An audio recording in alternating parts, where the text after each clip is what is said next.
নমস্কার বন্ধুরা, কেমন আছেন সবাই? অনুয়ান পর্ণা চ্যানেলে আরেকবার আপনাকে স্বাগত জানাই। আপনারা জানেন দুবাই নিয়ে আমি একটা কমপ্লিট সিরিজ বানাচ্ছি, যেখানে সমস্ত রকম অ্যাট্রাকশন নিয়ে পরস্পর এক ডিটেল ভিডিও আমাদের চ্যানেলে রিলিজ হচ্ছে। যদি আপনি এখনো পর্যন্ত না দেখে থাকেন তাহলে সেই ভিডিওগুলো দেখার অনুরোধ রইল, আর আমাদের চ্যানেলটিকে সাবস্ক্রাইব করে পাশে থাকার অনুরোধ রইল। আজকের ভিডিওতে চলে আসি। আজকের ভিডিওর টপিক হচ্ছে ধাও ক্রুজ। ধাও ক্রুজ কি এবং এতে গেলে আপনি কি কি এক্সপেক্ট করবেন, আপনি কিভাবে এই অ্যাট্রাকশনটি বুক করতে পারবেন, এই অ্যাট্রাকশন বুক করতে খরচা কত, আর যাবার সময় কি কি জিনিস আপনাকে মাথায় নিয়ে যেতে হবে সেই নিয়েই আলোচনা থাকবে এই ভিডিওতে। তাহলে দেরি না করে চলুন শুরু করা যাক। চলুন তাহলে জেনে নিই ধাও ক্রুজ সম্বন্ধে। আচ্ছা, ধাও ক্রুজ সম্বন্ধে জানতে গেলে সবার আগে জানতে হবে এই ধাও ক্রুজের ইতিহাসটা কি।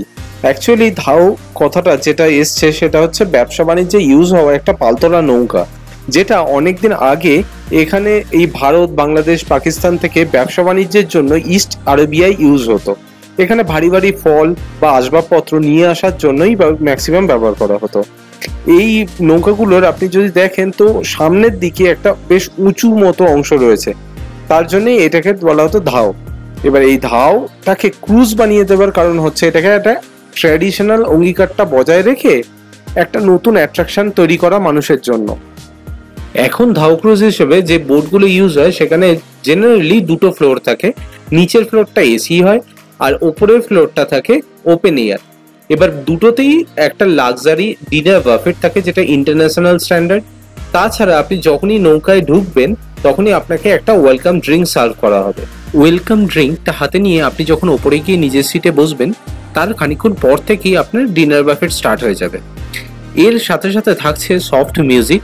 আর ক্রুজটা যখন মেরিন ড্রাইভের ভেতর দিয়ে উঁচু উঁচু বিল্ডিং এর মাঝখান দিয়ে যখন যাবে সেই দৃশ্যটা সত্যি অসাধারণ। আপনি সেখানে সত্যি দাঁড়িয়ে বুঝবেন যে কেন এই ধাও ক্রুজটা করার জন্য আপনাদের রিকোয়েস্ট করছি। এটা চলতে থাকে, এই যেতে একটা জায়গায় গিয়ে থামবে, যেখানে গিয়ে টানুরার ড্যান্স হবে। টানুরার ড্যান্স হচ্ছে ওখানে একটা ট্র্যাডিশনাল ড্যান্স। একজন লোক বা মহিলা এসে সেই ড্যান্সটা করবে, আপনারা দেখতেই পাচ্ছেন যেরকম ভিডিওতে দেখা যাচ্ছে।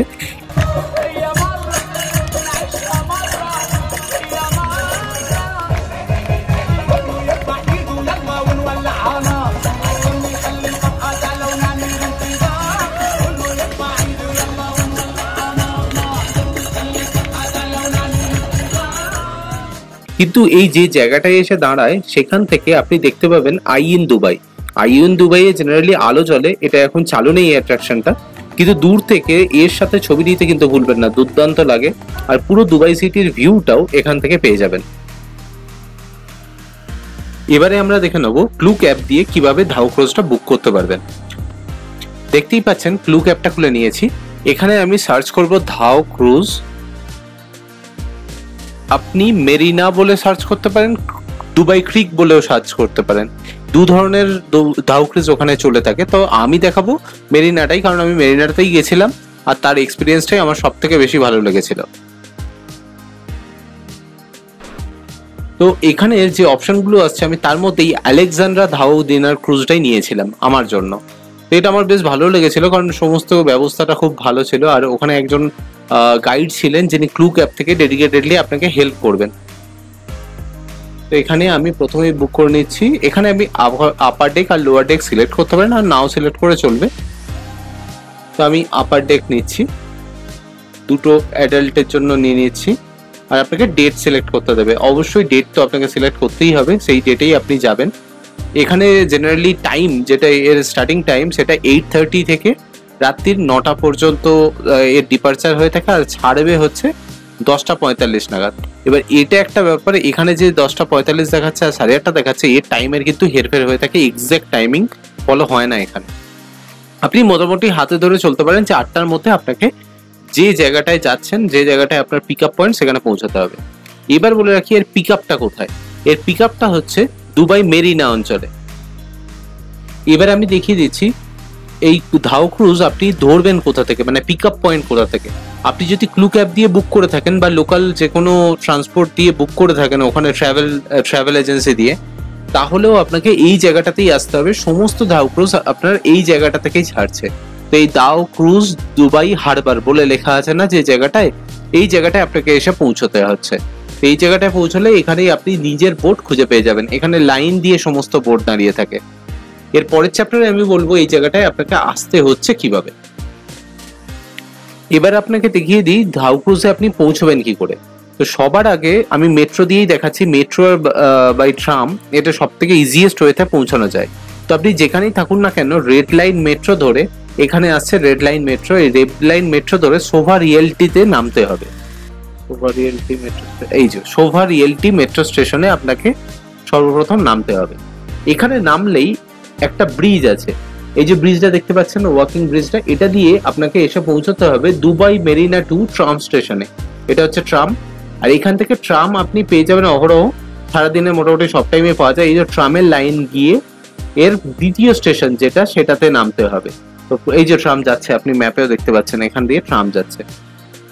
তো আপনাকে দ্বিতীয় স্টেশনে নামতে হবে, যেটা প্রথম স্টেশন হচ্ছে মেরিনা টাওয়ার, আর দ্বিতীয় স্টেশন হচ্ছে মিনা সিয়াহি। তো মিনা সিয়াহিতে আপনাকে নামতে হবে, মিনাসাইতে নামতে হবে আপনাকে। এই মিনাসাই থেকে আপনি নামার পর এখান থেকে আপনি একটা ক্যাব করে নিতে পারেন। ক্যাব করে নেওয়াটা বুদ্ধিমানের কাজ, কিন্তু আপনি তাছাড়াও হেঁটেও যেতে পারেন যদি আপনার হাতে টাইম থেকে থাকে।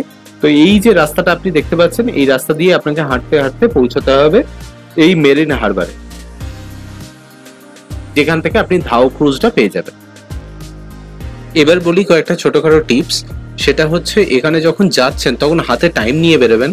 তার কারণ হচ্ছে যেখান থেকে ধাউ ক্রুজ ছাড়ে সেই জায়গাটায় পৌঁছতে বেশ অনেকটা টাইম লাগে। আর আমি বলবো যে ট্রাম স্টেশন থেকে আপনারা হেঁটে যাওয়ার চেষ্টা না করাই ভালো, একটা ক্যাব বুক করে নিলে অনেক তাড়াতাড়ি পৌঁছাতে পারবেন। আরেকটা কথা মাথায় রাখবেন, যখন আপনি ধাউ ক্রুজ থেকে ফিরছেন আপনার হোটেলে, তখন চেষ্টা করবেন ট্রাম বা মেট্রো করে না ফেরার, কারণ অনেকটা লেট হয়ে যাবে, তখন আপনি নাও পেতে পারেন।